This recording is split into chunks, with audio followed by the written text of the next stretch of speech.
Hay lugares en el mundo que la gente del pueblo simplemente evita, no porque sean peligrosos, no porque haya señales, sino porque desde generaciones atrás todos saben, sin que nadie lo diga en voz alta, que ahí no se va. El maizal al este de Harlow Creek, en el condado de Midhaven, era uno de esos lugares. Nadie recordaba quién había sembrado ese maíz por primera vez. Las plantas crecían solas cada temporada, sin que nadie las cultivara, sin que nadie las cosechara. Altas, oscuras, perfectas. Y en el centro de ese maizal había algo. Esto es lo que ocurrió en el verano de 1978. Harlow Creek era un pueblo que pocas personas vivían ahí, como 300, de esas donde todos se conocen, todos saben los secretos de todos y nadie habla de ciertas cosas en voz alta. Los adultos llamaban al maizal simplemente el Campo del Este.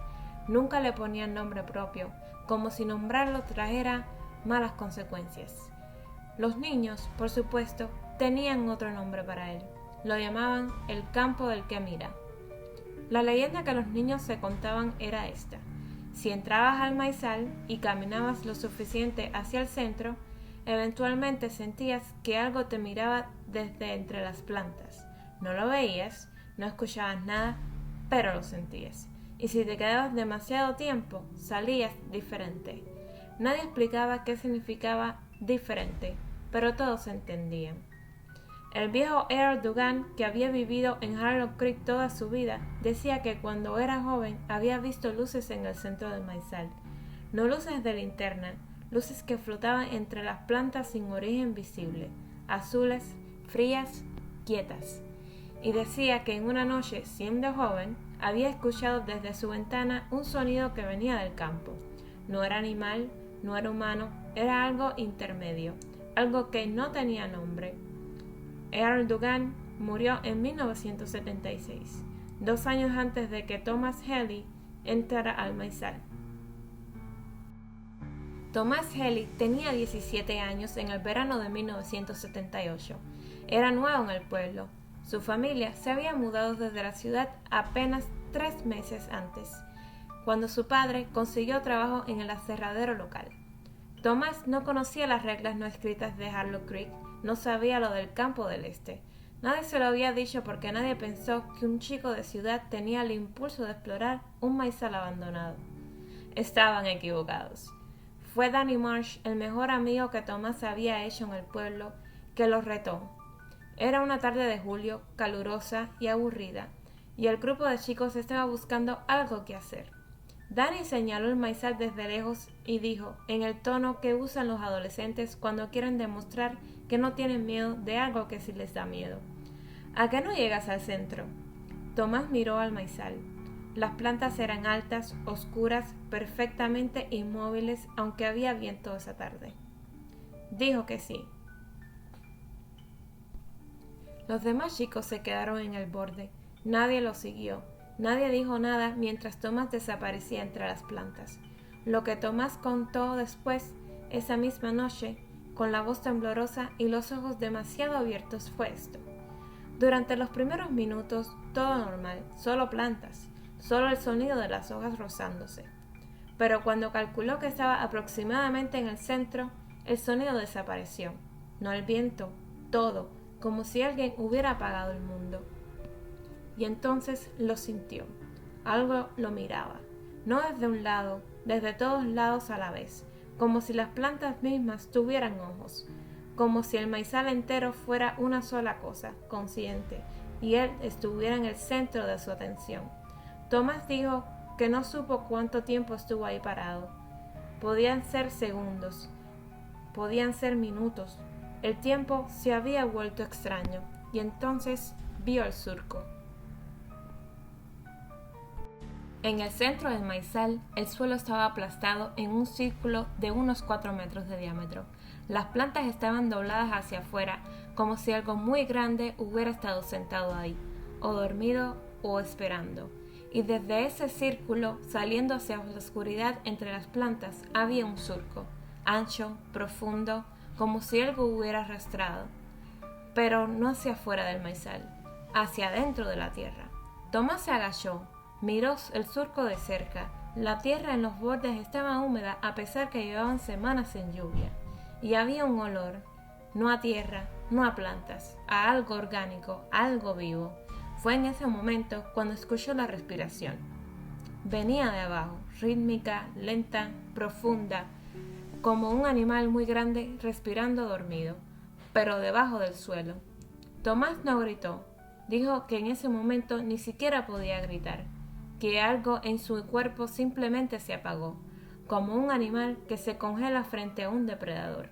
Y entonces las plantas a su derecha se separaron. Tomás escribió lo que vio de esta manera, y estas fueron sus palabras exactas según Danny Marsh, que las recordó durante décadas. Era alto, más alto que las plantas, y delgado, demasiado delgado para tener ese tamaño.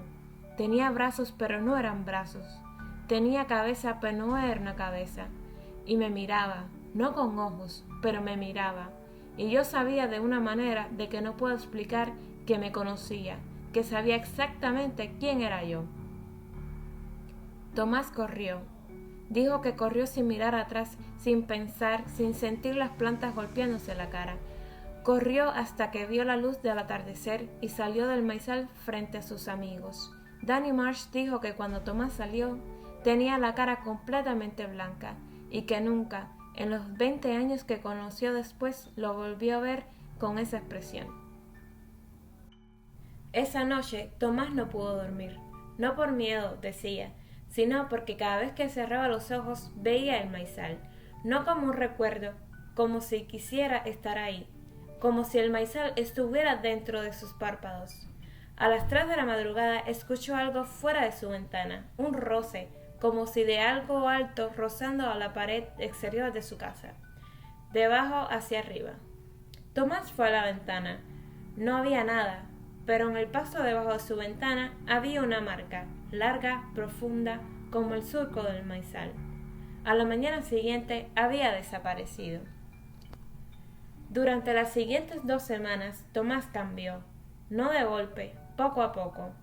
Dejó de comer con el apetito de antes, empezó a quedarse despierto mirando por la ventana hacia el este, hacia el maizal. Su madre pensó que era cosa de adolescentes. Su padre pensó que era falta de trabajo. Danny Marsh sabía que no era ninguna de las dos cosas, porque Danny había notado algo que los adultos no notaron. Los ojos de Tomás habían cambiado de color. No completamente, solo un poco. Un anillo muy delgado alrededor del iris que antes no estaba, de un color que Danny no sabía cómo describir. No era gris, no era verde, era algo intermedio que no tenía nombre. Danny se lo dijo a Tomás, y Tomás lo miró en silencio por un momento, y luego dijo algo que Danny jamás olvidó. Sé que está ahí, Danny, lo siento desde aquí, y creo que yo también lo siento a él. 3 semanas después de la primera vez, Tomás volvió al maizal, solo, de noche, sin decirle a nadie. Danny lo descubrió porque esa noche no podía dormir, y vio a Tomás cruzando la calle desde su ventana, caminando derecho, sin dudar, como alguien que se sabe exactamente dónde va. Danny corrió detrás de él, lo alcanzó en el borde del maizal. Tomás estaba parado ahí, mirando hacia adentro, no ansioso, no asustado, tranquilo. Demasiado tranquilo. ¡Tomás! Danny lo llamó. Tomás tardó 3 segundos en voltear, como si tuviera que hacer un esfuerzo para recordar que Danny existía. Tengo que entrar, dijo Tomás. Me está llamando. ¿Quién te llama? Tomás no respondió, solo miró de nuevo hacia el maizal. Danny dijo que en ese momento escuchó algo desde adentro del maizal, no con los oídos exactamente. Dijo que lo sintió en el pecho, como una vibración, como si algo muy grande debajo de la tierra estuviera moviéndose, y las plantas del borde del maizal se inclinaron levemente hacia afuera, hacia ellos. Danny agarró a Tomás del brazo y corrió. Tomás no puso resistencia, dejó que lo llevara, pero Danny dijo que mientras corría miró hacia atrás en una sola vez, y vio algo en el borde del maizal que se quedó grabado en su memoria hasta el día de su muerte. una silueta, alta, inmóvil, parada entre las plantas, mirándolos. No los persiguió, solo los miró. La familia de Thomas se fue de Hollow Creek en septiembre de ese año.